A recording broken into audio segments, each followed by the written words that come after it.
Cantik sekali kamu, Ratna. Aku kangen banget sama kamu. Aku juga kangen sama kamu.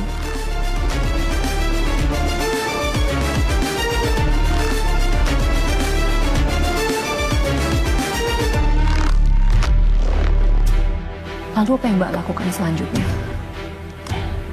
Saya masih tetap curiga, Mbak. Saya harus melakukan pembuktian terakhir agar curiga saya terbukti.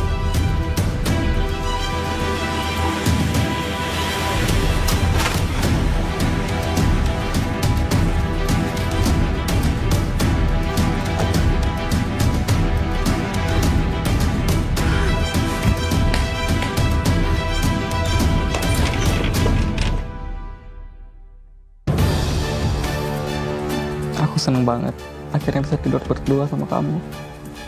Aku juga.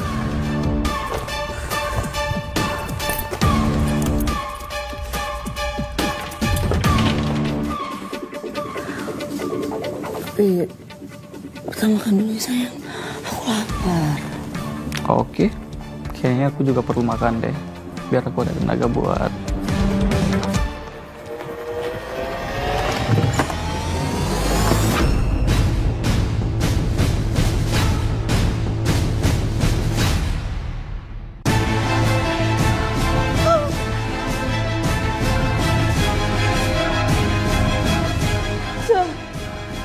Andira?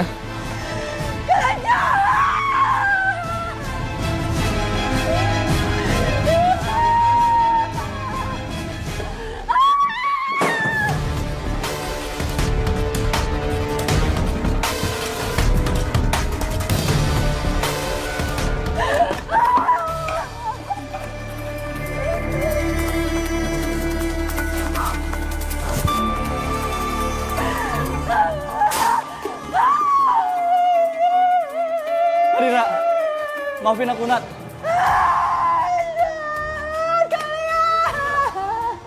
Nat, maafin aku, Nat. Jangan, Tuhan! Aku gak jaga kamu kayak begitu. Nat, maafin aku, Nat.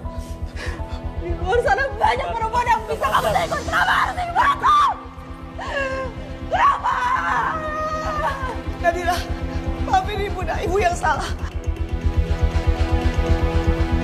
Ibu yang menggoda Arga, bukan dia. Dia gak salah apa-apa. Maafin ibu, nah. Aku tahu ibu gak pernah suka sama aku, kan? Nadira! Nadira!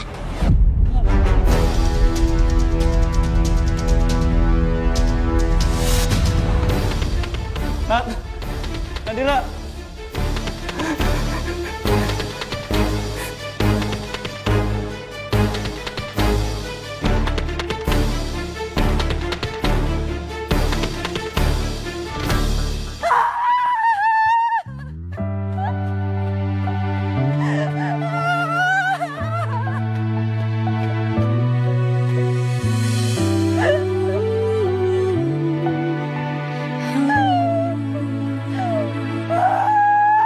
Sadar atau tidak kau lakukan itu. Kau lukai cinta setiaku. Begini caramu untuk hancurkan aku. Rusak sudah. Jangan kamu nyalahin Arga. Dan hidupku,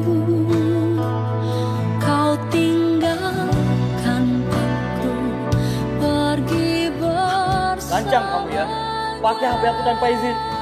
Kenapa?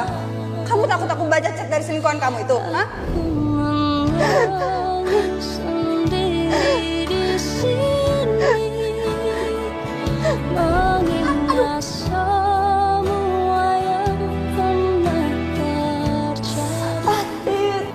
Kini Kamu gak apa-apa? harus pergi jauh darimu. Ku ingin bahagia walau tanpa kamu. Semalam saya lihat Bu Ratna ngobrol sama mantunya di teras rumah mantunya. Karena mereka tuh ngobrolnya asik, senyum-senyum gitu. Terus masuk ke rumah, kayaknya ada sesuatu deh. Lah kok sama sih? Saya juga beberapa kali memergoki Bu Ratna masuk rumah Nadira.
Yang sabar ya Mbak.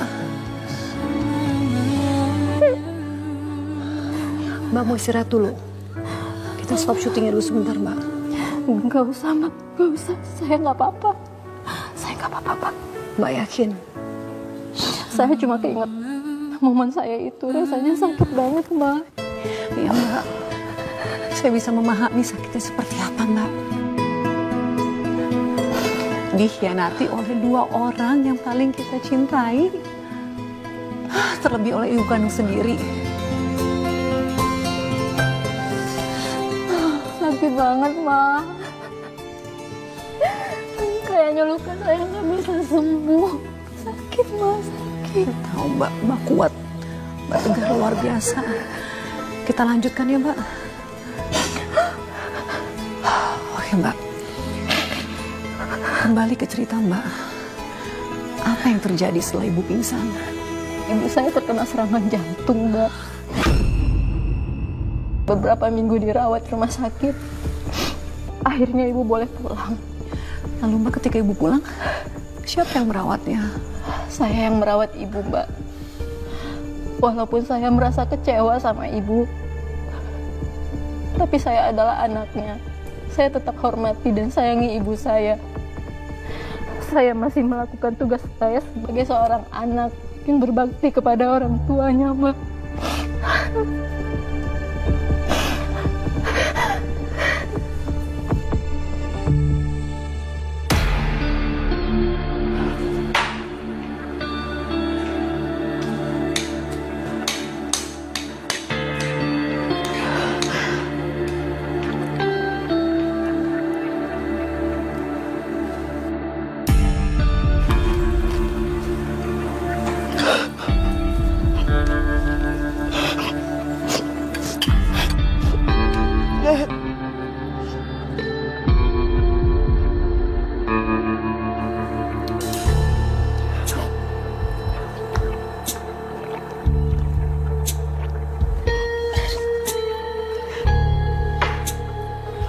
Ini ibu nak udah mengkhianati kamu, dan sekarang ibu juga ngerepotin kamu.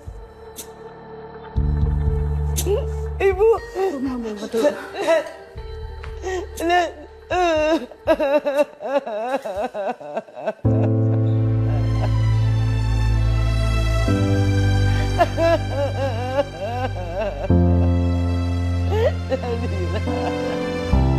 Maafin ibu nak. Maafin ibu nak. Maafin ibu nak.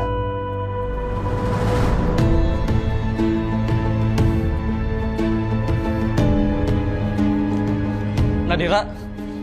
Nat, maafin aku, Nat. Ngapain kamu sini? Surat cerai udah aku kirim ke rumah orang tua kamu. Nat, aku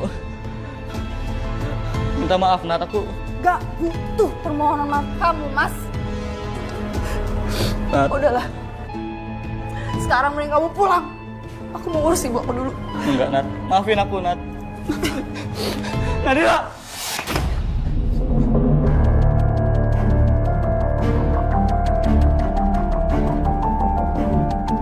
Maafin aku, Nat.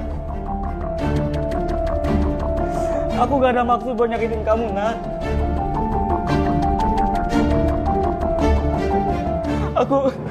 Aku kilaf, Nat. Kamu tahu kan aku sayang sama kamu, Nat. Tolong, Nat. Kasih aku kesempatan, Nat.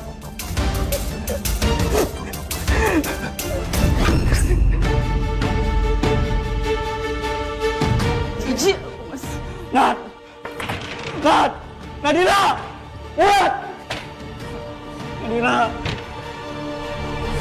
Maafin aku, Nat! Nadira!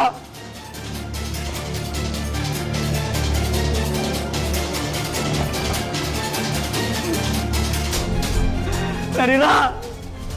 Lalu Mbak, bagaimana hubungan Mbak dengan suami setelah peristiwa itu? Kalian masih satu kantor kan? Dia dipecat dari kantornya. Dan saya tidak bisa melakukan apa-apa. Dan setelah itu saya mengurus cerai, Mbak. Dan sampai saat ini saya dan suami saya tidak pernah bertemu lagi. Dan suami Mbak, maaf maksud saya mantan suami Mbak, apakah dia masih berhubungan dengan Ibu? Sekarang mantan suami saya benar-benar menghilang dari saya dan ibu saya. Dan sekarang ibu saya lagi fokus beribadah dan menjaga kesehatannya. Lalu bagaimana hubungan Mbak dengan Ibu? Apakah baik-baik saja setelah itu? Bohong kalau saya bilang baik-baik aja, Mbak. Dia membuat hati saya sangat hancur.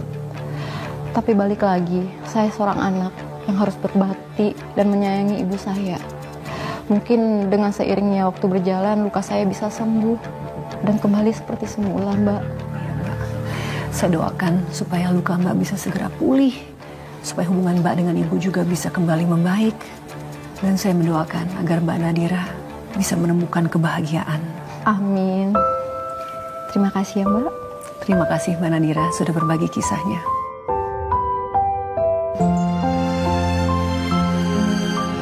Pemirsa, kisah Mbak Nadira Wibowo mungkin terdengar seperti cerita fiksi. Namun kisah ini benar terjadi. Terkadang orang yang paling kita percaya dan paling kita cintai adalah orang yang paling menyakiti hati kita. Kendati demikian, Mbak Nadira tetap membesarkan hatinya dan melanjutkan hidupnya. Semoga kisah ini bisa menjadi pelajaran bagi kita semua tentang ketegaran seorang istri dan seorang anak perempuan yang telah dikhianati oleh suami dan ibu kandungnya sendiri. Terima kasih telah menyaksikan Catatan Hati Perempuan. Sampai berjumpa di episode selanjutnya dengan kisah yang syarat makna dan pelajaran hidup bagi kita semua.